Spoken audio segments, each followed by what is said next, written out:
وآمنوا سخطه عند كل شر. يا من يؤتي الكثير بالقليل، يا من يؤتي من سأل، يا من يؤتي من لم يسأله ومن لم يعرف، تهننا منه ورحمة.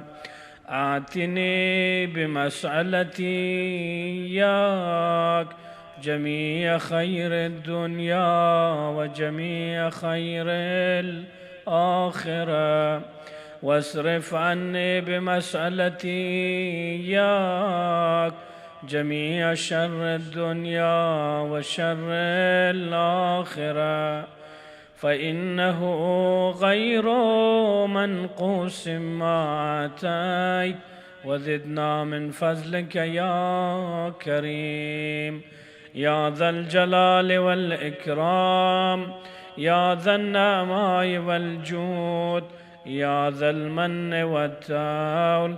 حرم شيبتي على النار. اللهم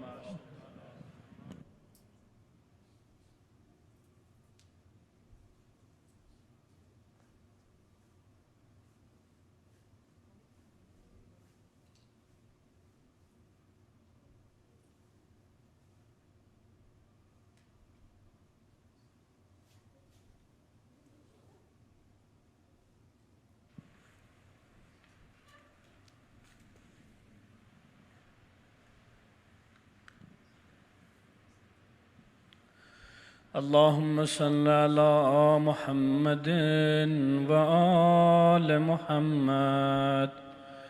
بسم الله الرحمن الرحيم. اللهم إني أسألك وأتوجه إليك بنبيك نبي الرحمة محمد صلى الله عليه وآله، يا أبا القاسم يا رسول الله، يا إمام الرحمة، يا سيدنا ومولانا، إنا توجهنا واستشفعنا وتوسلنا بك إلى الله، وقدمناك بين يدي حاجاتنا، يا وجيها عند الله، اشفع لنا عند الله. يا أبا الحسن يا أمير المؤمنين، يا علي بن أبي طالب، يا حجة الله على خلقه، يا سيدنا ومولانا، إنا توجهنا واستشفعنا وتوسلنا بك إلى الله، وقدمناك بين يدي حاجاتنا، يا وجيها عند الله، اشفع لنا عند الله. يا فاطمة الزهراء يا بنت محمد، يا قرة عين الرسول، يا سيدتنا ومولاتنا، إنا توجهنا واستشفعنا وتوسلنا بك إلى الله، وقدمناك بين يدي حاجاتنا، يا وجيهة عند الله، اشفعي لنا عند الله. يا أبا محمد يا حسن بن علي، أيها المجتبى يا ابن رسول الله، يا حجة الله على خلقه يا سيدنا ومولانا إنا توجهنا واستشفعنا وتوسلنا بك إلى الله وقدمناك بين يدي حاجاتنا يا وجيها عند الله اشفع لنا عند الله يا أبا عبد الله يا حسين بن علي أيها الشهيد يا ابن رسول الله يا حجة الله على خلقه يا سيدنا ومولانا إنا توجهنا واستشفعنا وتوسلنا بك إلى الله وقدمناك بين يدي حاجاتنا يا وجيها عند الله اشفع لنا عند الله يا أبا الحسن يا علي بن الحسين يا زين العابدين يا ابن رسول الله يا حجة الله على خلقه يا سيدنا ومولانا إنا توجهنا واستشفعنا وتوسلنا بك إلى الله وقدمناك بين يدي حاجاتنا يا وجيها عند الله اشفع لنا عند الله يا أبا جعفر يا محمد بن علي أيها الباقر يا ابن رسول الله يا حجة الله على خلقه يا سيدنا ومولانا إنا توجهنا واستشفعنا وتوسلنا بك إلى الله وقدمناك بين يدي حاجاتنا يا وجيها عند الله اشفع لنا عند الله يا أبا عبد الله يا جعفر بن محمد أيها الصادق يا ابن رسول الله يا حجة الله على خلقه يا سيدنا ومولانا إنا توجهنا واستشفعنا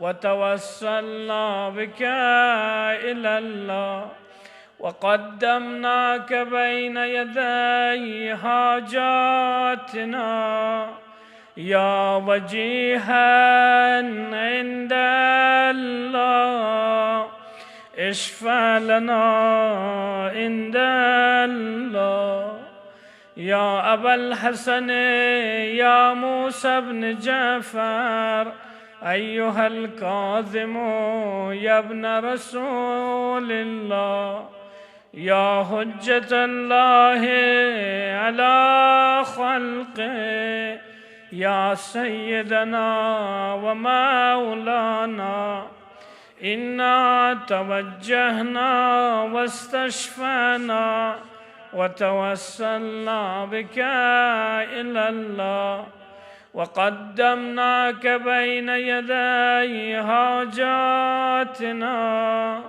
يا وجيها عند الله اشفع لنا عند الله. يا أبا الحسن يا علي بن موسى أيها الرضا يا ابن رسول الله، يا حجة الله على خلقه، يا سيدنا ومولانا، إنا توجهنا واستشفعنا وتوسلنا بك إلى الله، وقدمناك بين يدي حاجاتنا، يا وجيها عند الله اشفع لنا عند الله. يا أبا جعفر يا محمد بن علي أيها التقي الجواد يا ابن رسول الله، يا حجة الله على خلقه، يا سيدنا ومولانا، إنا توجهنا واستشفعنا وتوسلنا بك إلى الله، وقدمناك بين يدي حاجاتنا، يا وجيها عند الله اشفع لنا عند الله. يا أبا الحسن يا علي بن محمد أيها الحادي النقي يا ابن رسول الله، يا حجة الله على خلقه، يا سيدنا ومولانا، إنا توجهنا واستشفعنا وتوسلنا بك إلى الله، وقدمناك بين يدي حاجاتنا، يا وجيها عند الله اشفع لنا عند الله.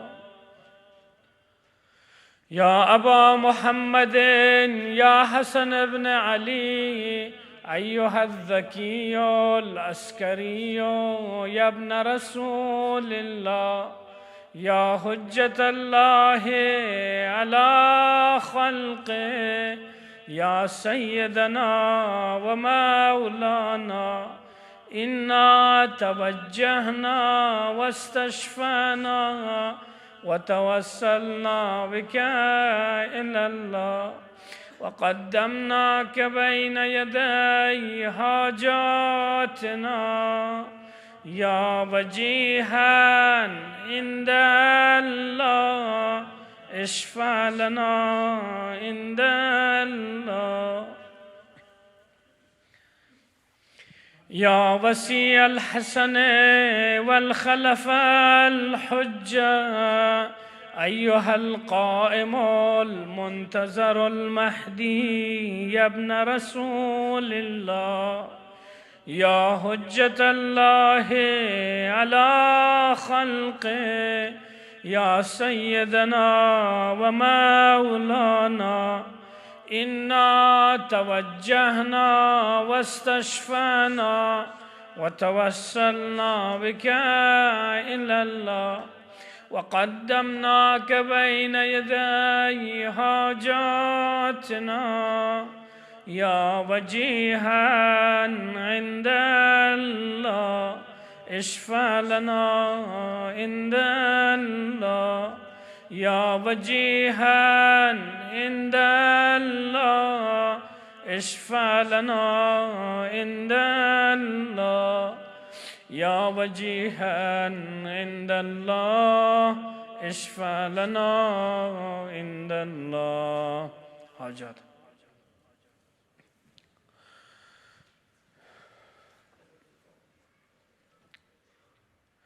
يا سادتي وموالي إني توجهت بكم أئمتي وأدتي ليوم فقري وحاجتي إلى الله، وتوسلت بكم إلى الله، واستشفعت بكم إلى الله، فاشفعوا لي عند الله، واستنقذوني من ذنوبي عند الله، فإنكم وسيلتي إلى الله، وبحبكم وبقربكم أرجو نجاة من الله، فكونوا عند الله رجائي يا سادتي يا أولياء الله. صلى الله عليهم أجمعين، ولعن الله أعداء الله ظالميهم من الأولين والآخرين. آمين يا رب العالمين. اللهم صل على الفاتحة.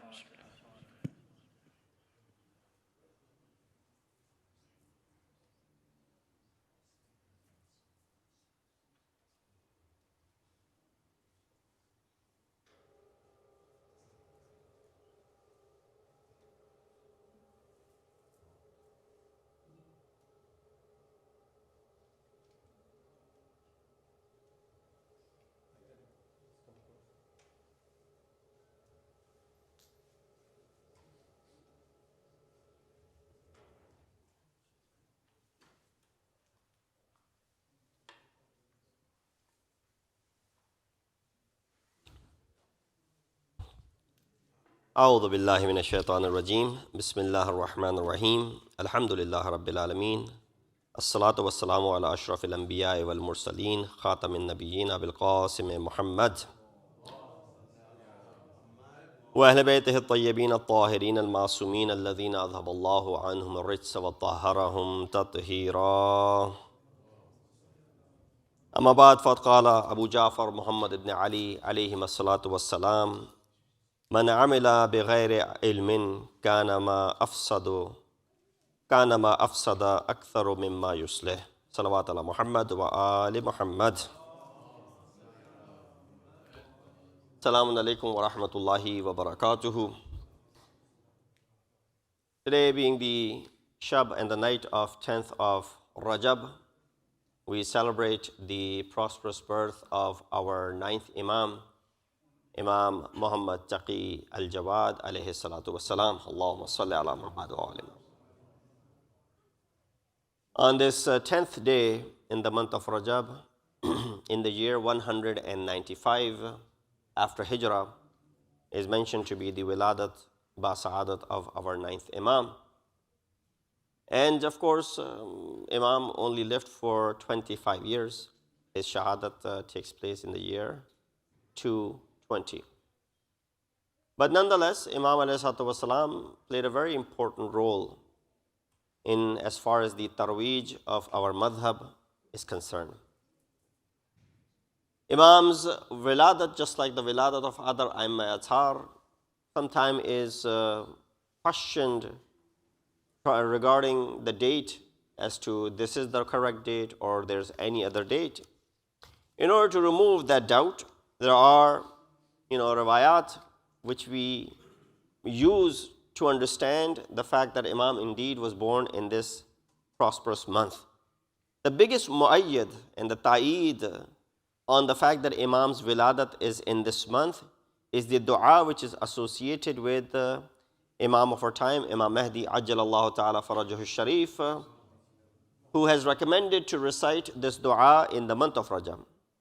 In that dua, Imam Zamana says the following when he says, Allahumma inni as'aluka bil mawludatayn fi Rajab.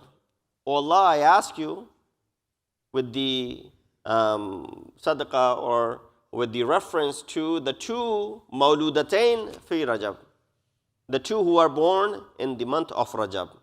And then Imam mentions Muhammad ibn Ali al-Thani wa ibnuhu Ali ibn Muhammad al-Muntajab. One is our 9th Imam, and number 2, his son, the 10th Imam. So this dua of Imam Zamana then becomes that reference point. While we look at many of the scholars also using this aspect, they mention, for example, Ayyashi as well as Sahib-e Kashful Ghumma, both of them agreed in the fact that Imam ﷺ was born on the 10th day in the year 195 in the month of Rajab al-Murajjab.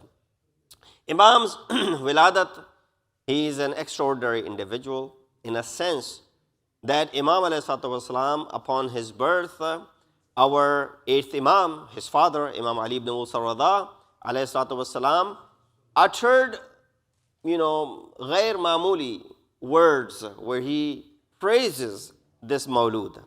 One of the famous words that we hear from our 8th Imam regarding the birth of his son, he says, هَذَا الْمَوْلُودَ الَّذِي لَمْ يُولَدْ مَوْلُودٌ أَعْظَمُ بَرَكَةً عَلَى شِيَّتِنَا مِنْهُ.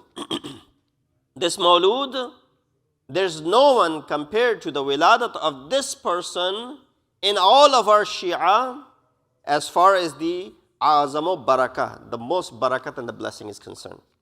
Now, here, some might say, well, what about the Wiladat of Imam Hussein? Where the angels came down asking Rasulullah for shafa'at. One of the angels requested Rasul for the shafa'at on the birth of Imam Hussein. Hundreds and thousands of angels descended from the heavens to go ahead and congratulate Rasulullah on the Wiladat of Imam Hussein. True, no doubt. It is not a matter of comparison over here.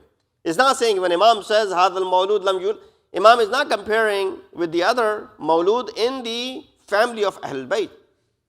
Imam speaks specifically about the time in which the birth of 9th Imam takes place. Why?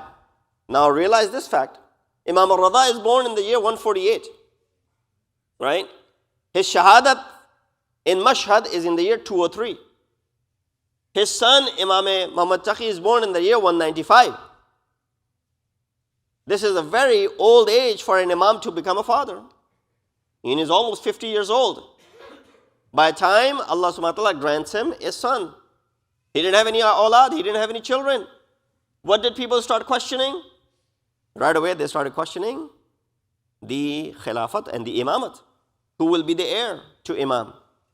And that also gave opportunity to those who are, remember the story of the people, Waqifiyya, in the time of, after the Shahadat of 7th Imam came into existence who? The group known as the Waqifiyya. Those who believed in the Wuquf and the Waqf and the stoppage of what? Imamat after the Shahadat of 7th Imam. They didn't believe in the Imamat of 8th Imam. When they didn't believe in the Wiladat of Imamat of 8th Imam, now he doesn't have a son. And Imam is almost 48 years old, almost 50 years old. They're saying, see, what we told you. Imamat ended right there. There's no more Imamat after this. So in those circumstances, when Imam al-Rada is bestowed with a son, that is Imam Muhammad Taqi, you of course will hear words such as هَذَا الْمَوْلُودِ لَمْ يُولَدْ مَوْلُودٌ أَعْظَمَ بَرَكَةً. There's no one amongst the Maulud that are born in this family that has the most blessings and the barakat than this one. Why? He came to remove the doubts from the minds of the people that no, Imamat continues.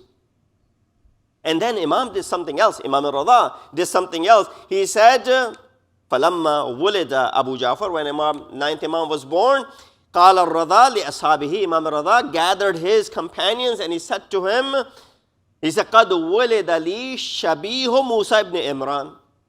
To me, Allah has given birth to someone who is resembling Hazrat Musa ibn Imran alayhi salatu wasalam. فَالِقِ الْبِهَارِ, the one who split the sea open. He also said, وَالشَّبِيهُ Isa ibn Maryam, the one who is born to me, given Allah had given birth to someone, my child, he resembles Hazrat Isa ibn Maryam salamullah alayha. He compares our 9th Imam with both Hazrat Musa and Hazrat Isa. With Hazrat Musa with what? Sifat, Faliq al-Bihar, the one who split the sea open. And Hazrat Musa, how does he compare him? قدست أم ولدته قد خلقت طاهرة مطهرة. He compares our ninth Imam in birth to Hazrat Isa for two reasons. One, the miraculous birth of Hazrat Isa. Number two, that his mother is who? أم ولدته قد خلقت طاهرة مطهرة. That the same way mother of Isa ﷺ was tahira and mutahara, mother of Muhammad ibn Ali al-Jawad ﷺ is also tahira and mutahara. Salawat biji Muhammad wa ali Muhammad. So I want to explain over here as to why Imam al-Rada is comparing the wiladat of his son with two of the Imams, with two of the Anbiya, Hazrat Musa and Hazrat Isa. Now the wajh tashbih with Hazrat Musa is unknown. At least ulama have said this. I'm not trying to think of too much myself either, because when ulama were not able to draw any sort of conclusion as to why would Imam al-Rada compare his son to Hazrat Musa ﷺ, especially given with the sifat that he mentioned, Faliq al-Bihar, the one who split the sea open. Remember the story?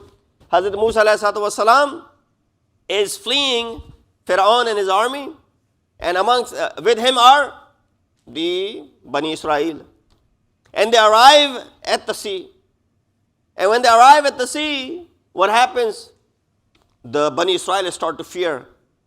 Inna lamudrikun. We will be found shortly. But the water is in front of us. We can't go in there. Army is coming behind us. We're dead. Lamudrakun. That's what the ayah says. We will be found shortly.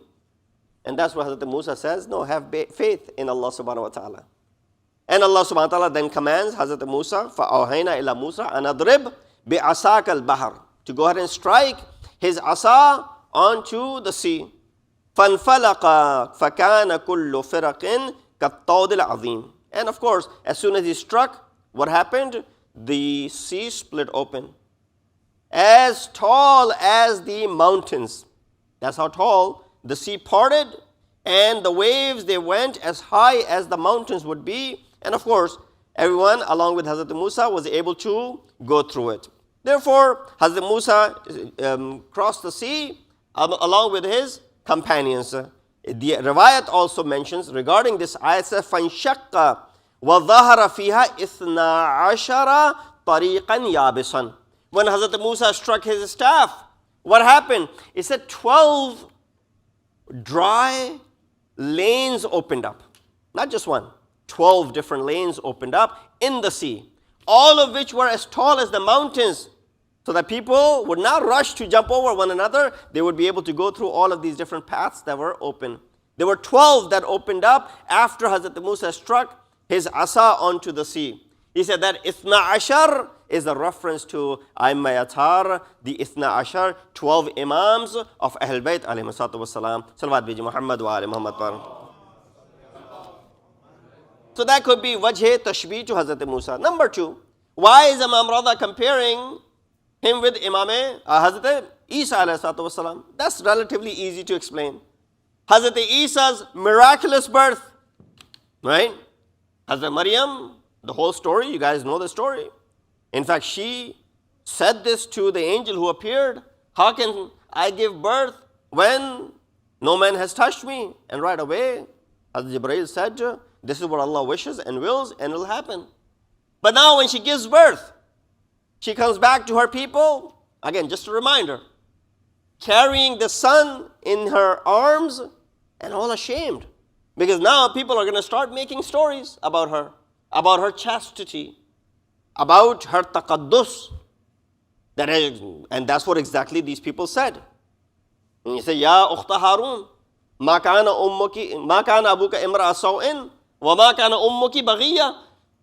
Oh, sister of Harun, your father was not, evil man. Your mother was not a rebellious woman. Where did you bring this child from? And of course, Allah subhanahu wa ta'ala has ordered Hazrat Maryam not to say anything. فَأَشَارَتْ إِلَيْهِ. She points towards Hazrat Isa alayhi salatu wasalam. What do the people say? كَيْفَ نُكَلِّمُ مَنْ كَانَ الْمَهْدِ الصَّبِيٌّ. How do we speak to someone who's a sabi, who's a child, who's 1 day old? How can we speak to someone who's 1 day old? Hazrat Isa was 1 day old at that time. And of course, you know the story. Hazrat Isa spoke. He said, Inni Abdullah atani al-kitab wa ja'alani nabiyya. Many lessons can be derived from these words of Hazrat Isa, but that's not our topic. Him saying that he's Abdullah, him saying that he is Mubarak, wherever he may be, him saying that he has been made Nabi, all those, there are many lessons that ulama have derived from these words of Hazrat Isa. But wajh tashbih to our 9th Imam. Our 9th Imam also is born at a time when our 8th Imam is about to leave this world. And now for people, they don't have any precedent that an 8-year-old, a 7-year-old could be the Imam of the Ummah. So how does Imam Rada remind people? He reminds them by reminding them of Hazrat Isa alayhi salam. Or Hazrat Yahya ibn Zakaria alayhi salam, giving examples of both, to whom Allah subhanahu wa ta'ala referred to as the word Sabi. Sabi in Arabic is usually referred to someone who's 3 years or so old. You know, someone who's 3 to 4 years old is referred to as Sabi. When Allah subhanahu wa ta'ala made Hazrat Yahya to be Nabi when he was a Sabi, and made Hazrat Isa to be Nabi when he was only a day old, then there's nothing wrong in believing in the Imamat of our 9th Imam, who was only 7 years old at that time. Salawat ala Muhammad wa ali Muhammad. And a third comparison that Imam Rada makes over here, he says, Ummun waladathu, mother who gave birth to him, the one who is what? Tahira and Mutahara. Hazrat Maryam, Quran talks about her. Ya Maryam, inna Allah astafaki wa taharaki. So the taharat of Hazrat Maryam is mentioned in Quran. This is well established. Imam Rada is comparing the mother of Imam Muhammad Taqi al-Jawad to Hazrat Maryam salamullah alayha. Why? Her name was Sayyida Khayzaran. Her name was Durra. She was also known as Sabika, and she was also known as Rayhana.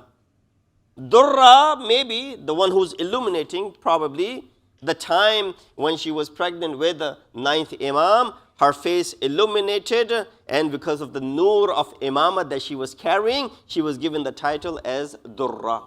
And of course Khayzaran and the other titles that Imam Rada gave her, mentioning the fact that how pure and chaste this woman was, comparing her to the maqam of Hazrat Maryam salamullah alayha. These were the 3 tashbihat that Imam Rada gives when he compares his son.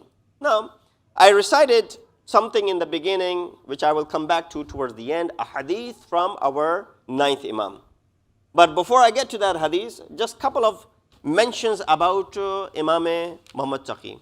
His kunyat is Abu Ja'far al-Thani. We just read Dua Tawassul.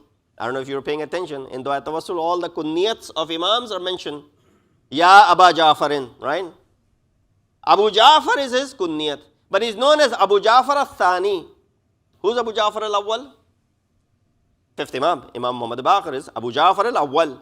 Why? He's the father of Imam Ja'far al-Sadiq. So he's known as Abu Ja'far, not Awwal. He's just known as Abu Ja'far, mutlaq, without any Awwal or Thani, because he was the first Abu Ja'far.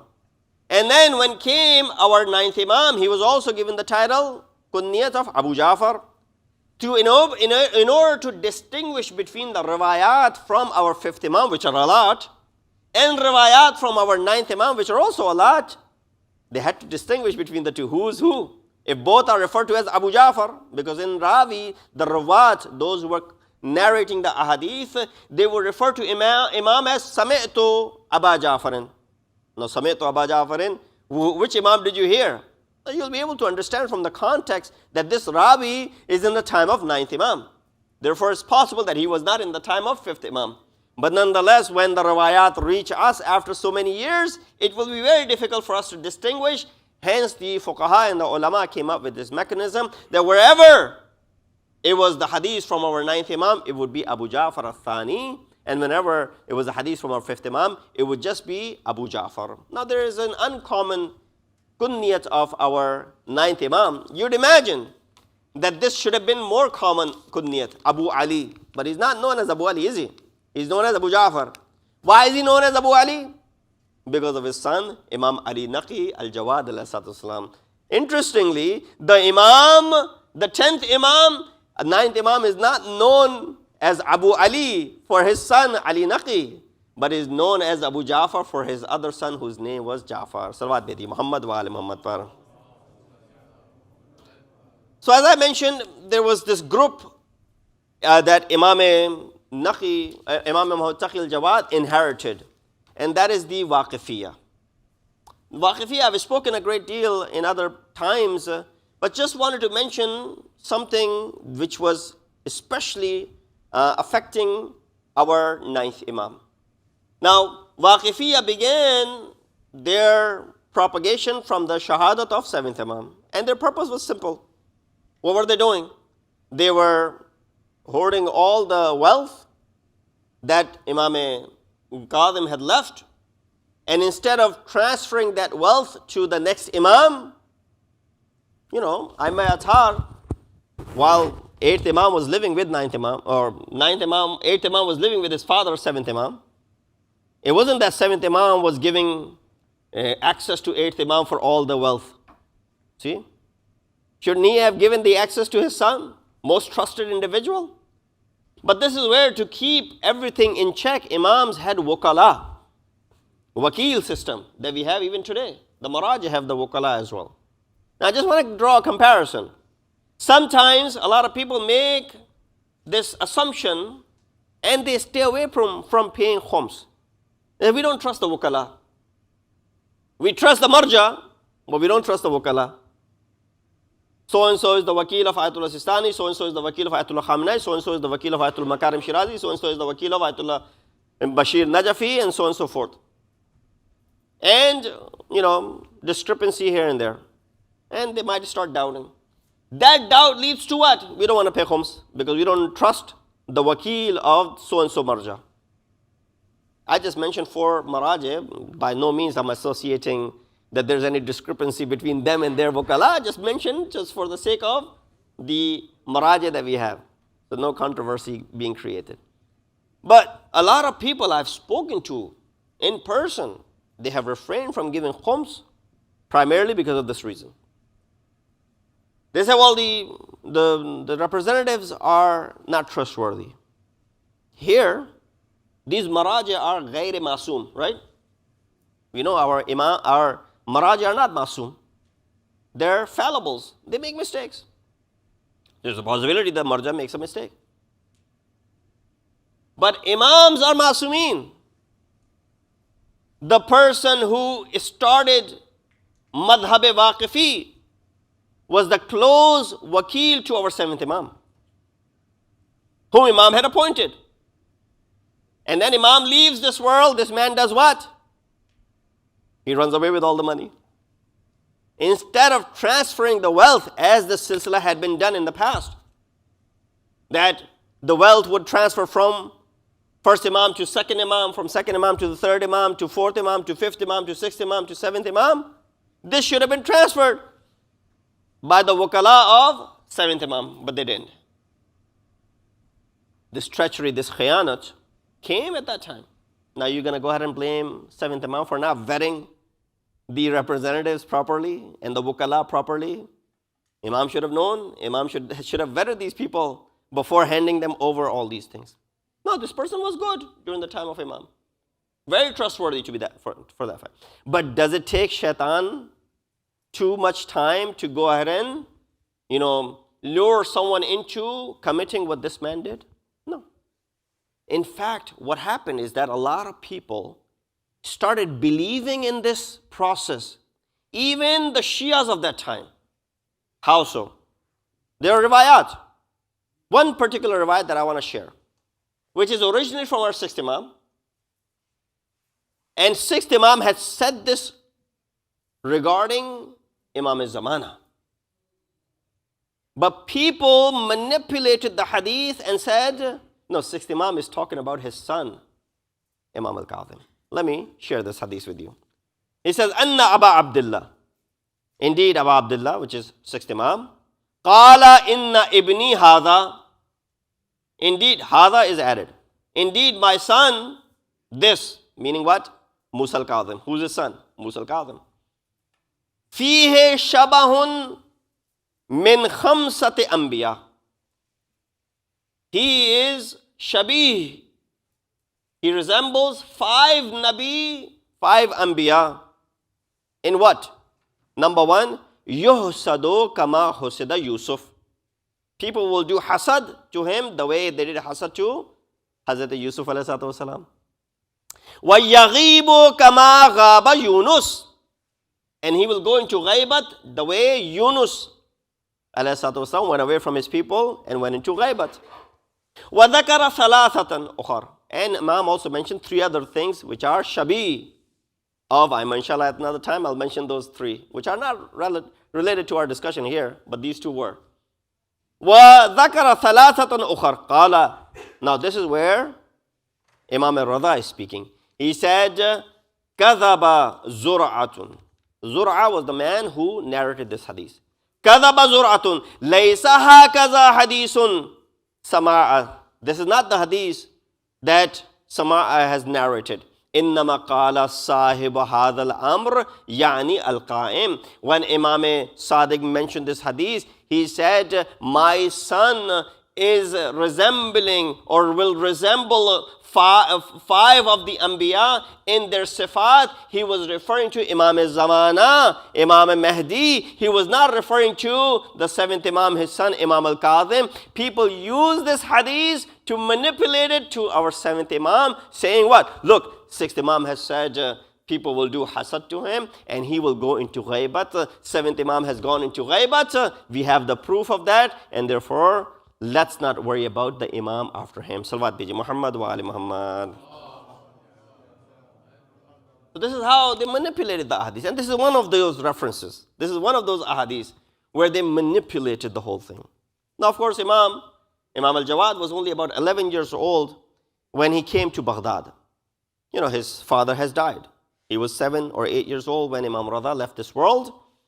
And of course he went to Marv or Mashhad with Ijaz, Tayyul Ard. He arrived, he took care of the last rituals of his father, and then he came back to Medina. And then similarly, there's no mention of how Imam Jawad went from Medina to Baghdad. When he was only 11 years old, he was walking in the streets of Baghdad. And specifically where he knew Hakim of the time would also be passing by, Mamun. Imam ﷺ stood in that path. You know the story, I'm just relating it for the youngsters. Imam stood in the path where the entourage of Mamun went by. And as they went by, Imam ﷺ did not move. He stood his ground. There were other kids who were playing. If the kids see a lot of horses coming by, what are they going to do? They're going to flee. Imam Jawad didn't run away. He stood his ground.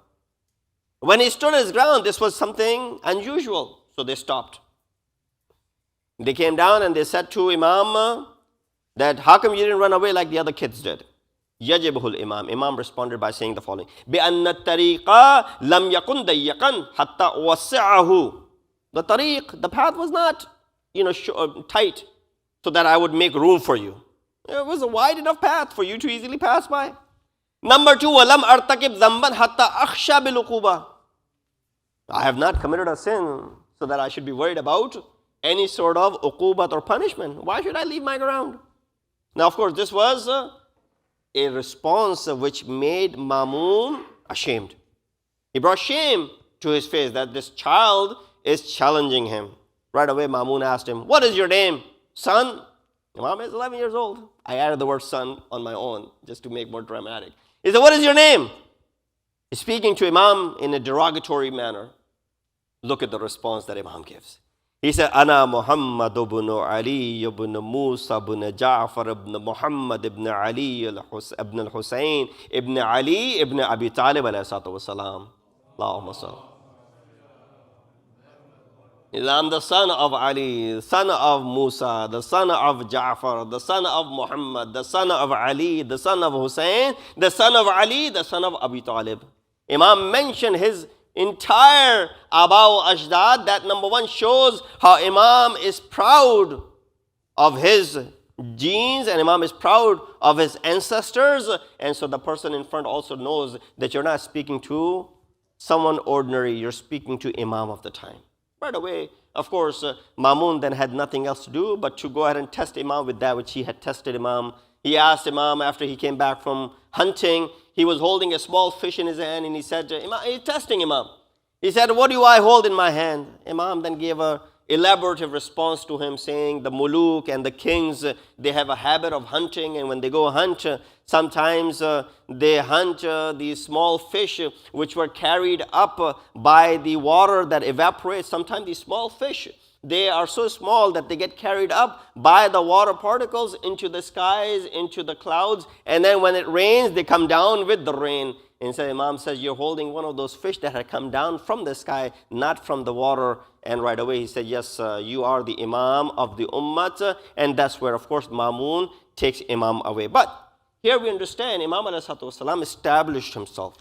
And this concept of Imam traveling with this extraordinary way, with this ijaz, was not just limited to Imam ﷺ. There's a discussion about a person, Khalid, who also, Ali ibn Khalid, who was also shown the path by Imam. Two people, Ali ibn Khalid and Muhammad ibn Hassan. These two individuals, Muhammad ibn Hassan narrates this story. It is a man by the name Ali ibn Khalid. Ali ibn Khalid lived in Sham, and some mention that he claimed nubuwwat, that he claimed to be Nabi. He used to be Zaydi madhab, follower of the Zaydi madhab, until Imam visited him. Then he became the follower of Imam Jawad, and he became Tashayyu, Ahl Tashayyu. Ali, when he was captured by the people of Mamun in Sham, and he was brought to Baghdad, into the prison, this guy, Muhammad ibn Hassan, asked him, what happened?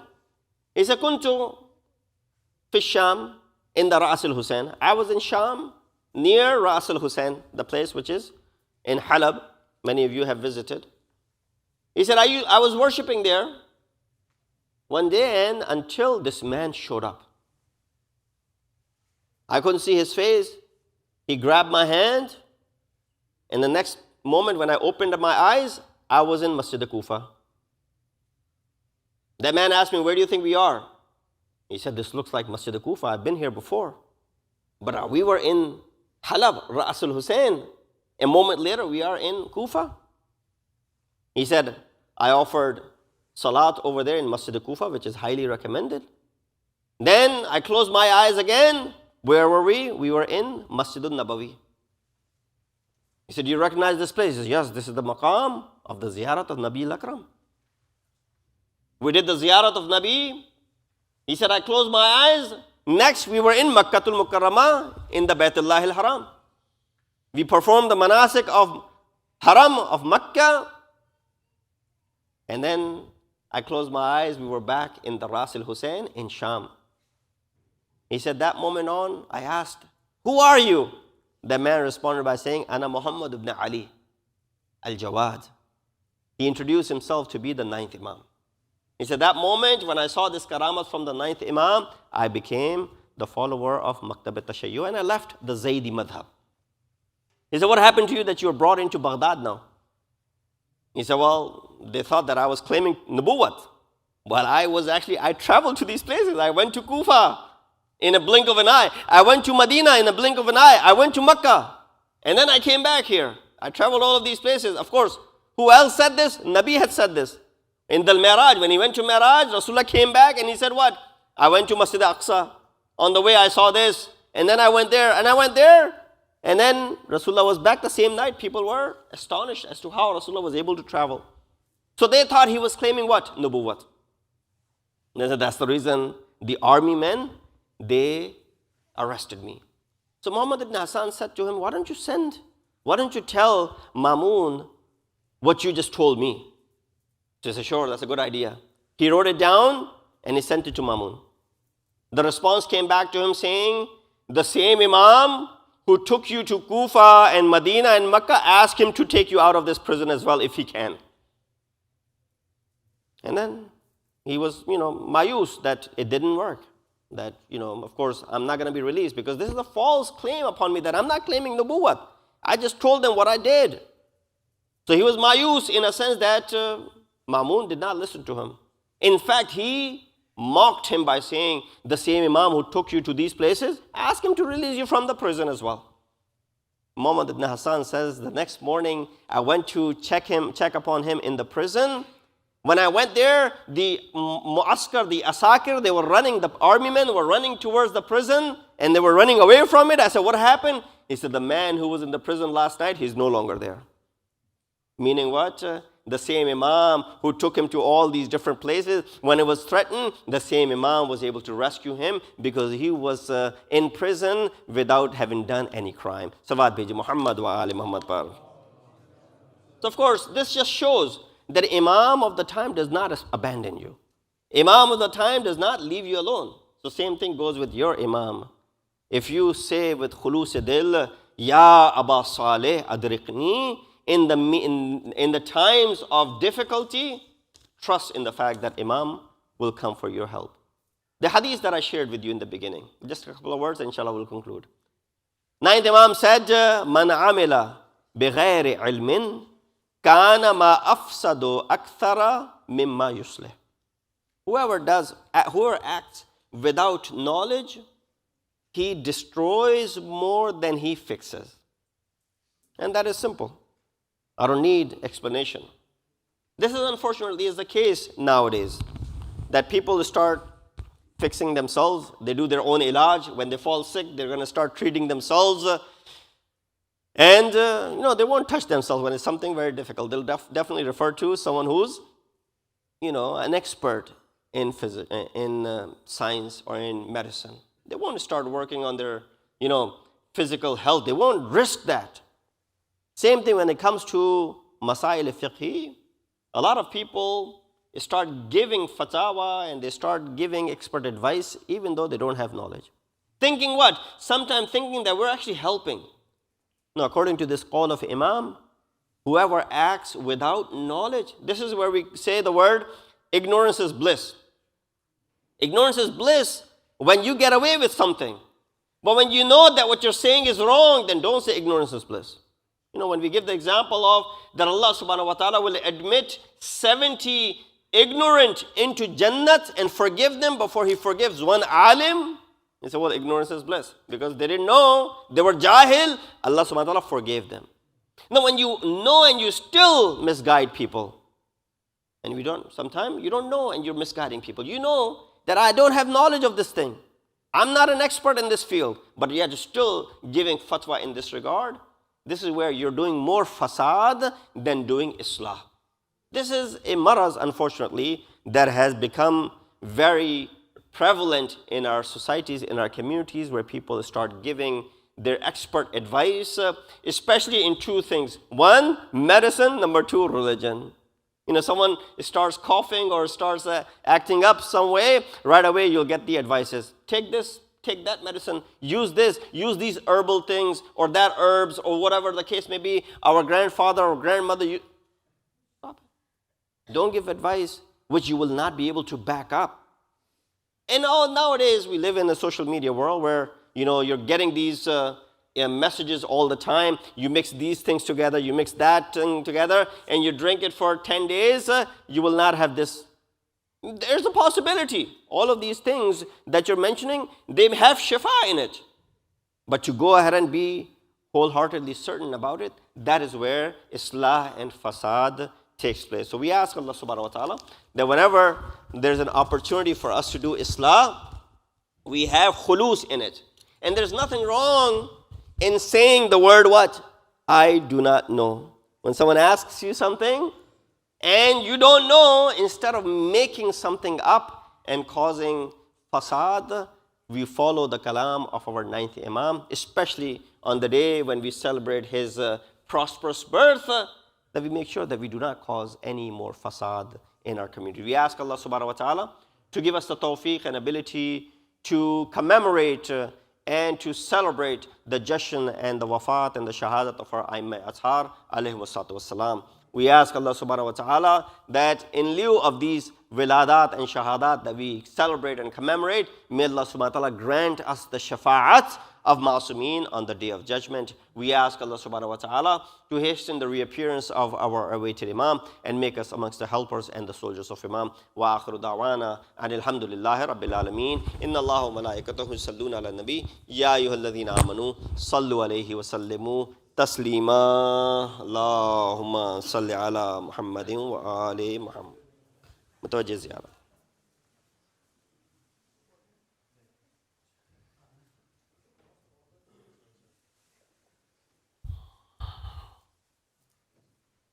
Assalamu alaikum ya Rasulullah, Assalamu alaikum ya Nabiullah, Assalamu alaikum ya Habiballah, Assalamu alaikum ya Khiratullah, Assalamu alaikum ya Amirul Mu'mineen wa Sayyidul Wasiyin, Assalamu alaikum Fatimatu Zahra Sayyidat Nisa'il Alameen, Assalamu alaikum ya Sibti Rahma wa Imam al-Huda al-Hasan wa Hussein Sayyidi Shabab Ahl al-Jannati Ajma'een, Assalamu alaikum Ali ibn Hussein wa Muhammad ibn Ali wa Ja'far ibn Muhammad wa Musa ibn Ja'far wa Ali ibn Musa. Assalamu alaikum ya Aba Ja'far Muhammad ibn Ali al-Barr al-Taqi al-Imam al-Wafi.